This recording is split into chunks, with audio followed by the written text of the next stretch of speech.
Hi to everyone who follows my website or is visiting my website for the first time. This is just something that I have thought about for a while now. My lessons that I've learned during lockdown. We are just over 1 year since South Africa locked down on the 26th of March 2020, and basically just over 1 year since the world locked down.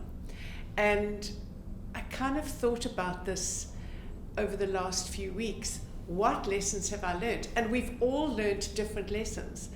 But having spoken to a lot of people, a lot of the lessons there's a common thread along the lessons. And so I just wanted to share my thoughts and my lessons. And if anybody would like to share theirs, drop me a mail, pop a little thought onto my website. But I think that one of the lessons that I certainly have learned is that the world was given a smack, and the world was told to stop and to slow down. Because before March of 2020, all of us, doesn't matter what generation, were actually running and living and working at an incredibly hectic pace, and the world was told to stop, and that life goes on even at a slower pace. And so now, besides being told to stop and learning that lesson, and I think most of us have learned that, I'm hoping most of us have learned that, what we've learned is that we now have time. We have time to think about our lives, to think about what is important, and also time to strike a balance. For me, that was important, to strike a balance. We've had time to refigure, to reinvent sometimes. Some of us have had to reinvent, and to reflect. And there's nothing wrong with that. We should be doing that very often. But before March of 2020, we kept saying, we have no time. We're short of time. We're running out of time. Well, now we have time. And certainly in the hard lockdown, we all had a lot of time. And so we needed to say to ourselves in April of 2020, where's my business now? Where is my life now? And in April of 2021, where's my business now? Where's my life now? And has it changed? Has it moved anywhere since April of 2020? Because if your life and your business have not moved 1 inch since a year ago, I don't understand that, because it had to move. It had to move.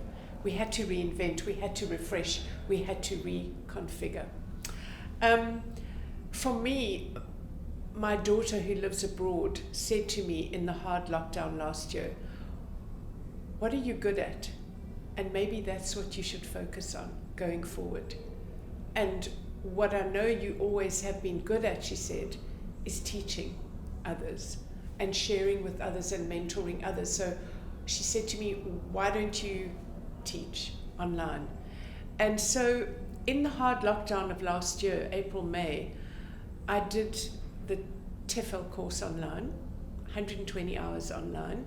I felt like I was back in high school, and sometimes I didn't enjoy it, because to relearn about adverbs and adjectives and past tense and future perfect and just wasn't my game. But I persevered and I got my certificate. And then with 2 friends of mine, we signed up with an English school in Russia, in Moscow. And subsequently, I teach adult conversational English with no textbook online. At the moment, since October of 2020, I've been teaching a businesswoman in Moscow twice a week. And we still having our sessions on Zoom, and it's incredibly interesting.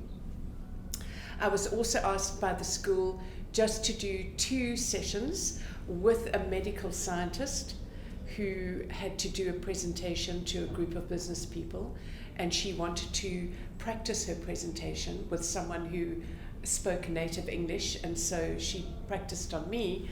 But while she practiced on me, she was also based in Moscow, I actually learned a lot about the topic that she was going to present.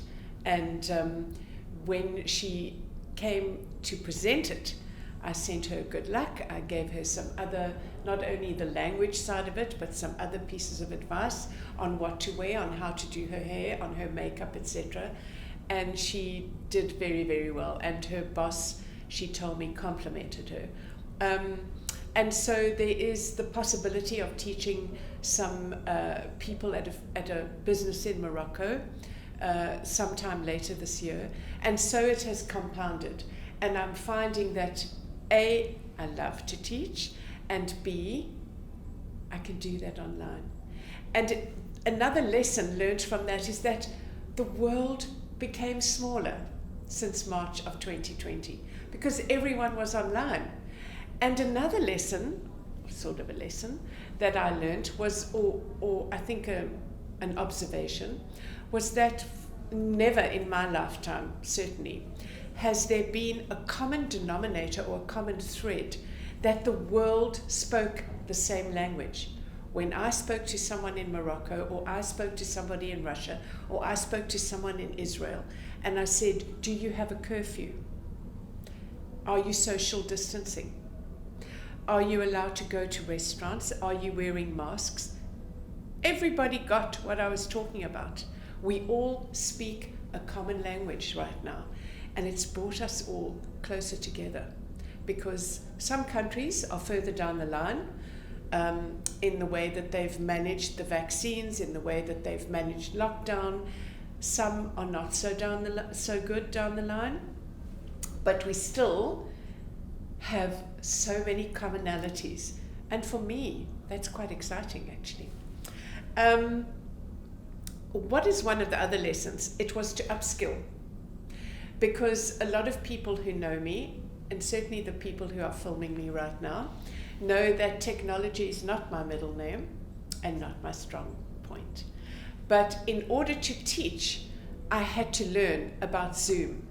And if you didn't learn about Zoom, you got left by the wayside, quite frankly. So I had to learn about MS Teams, I had to learn about Zoom. And then I registered also on the recommendation of another friend or colleague actually, on a global worksite. And from that global worksite, I have got the most amazing jobs in PR, in lecturing, in consulting on events, in communication. And I've spread my network. And isn't also that what it's about? I've extended my network to jobs, a job in Germany, 2 jobs in Israel, a job in India, a job in the Ukraine, 2 jobs in the USA, and one that I will hear later today, whether I have a job in Canada.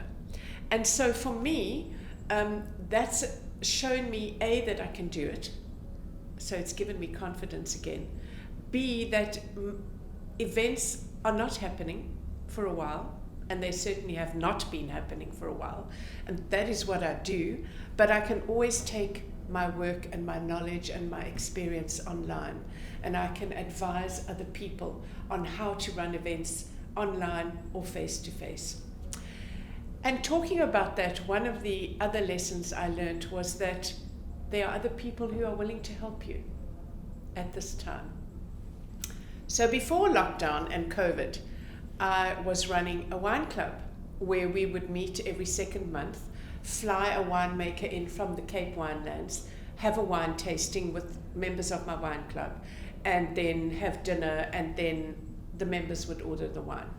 And obviously, when lockdown came, no one could travel and we couldn't have face-to-face events.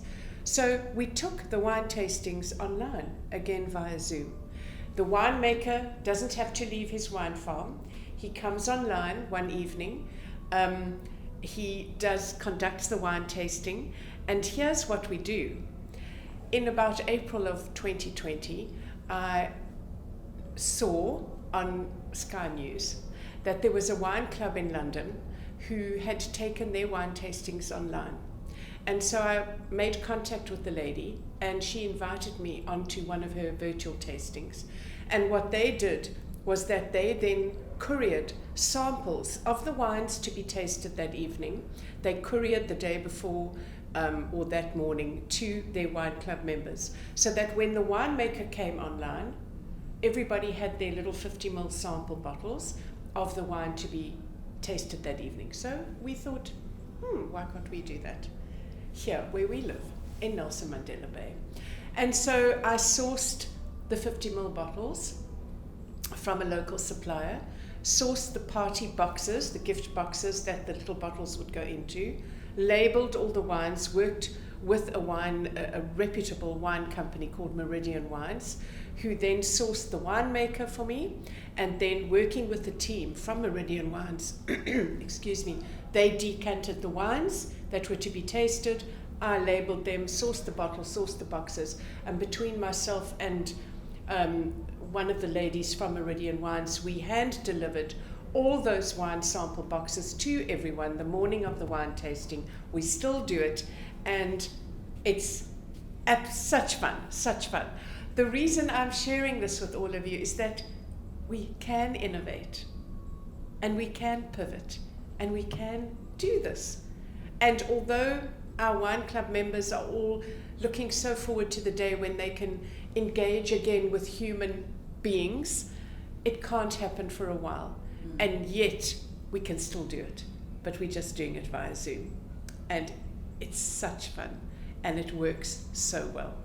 So I just want to say that possibly the last lesson of the many that we've all learned, but for me, having both my children living abroad, is that we need to stay connected.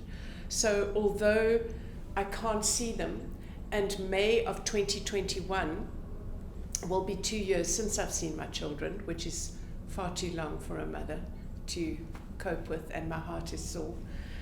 But I have to console myself with the fact that they are safe and they are happy, and when the countries that they live in are managing the virus and managing the vaccines, and they are fine.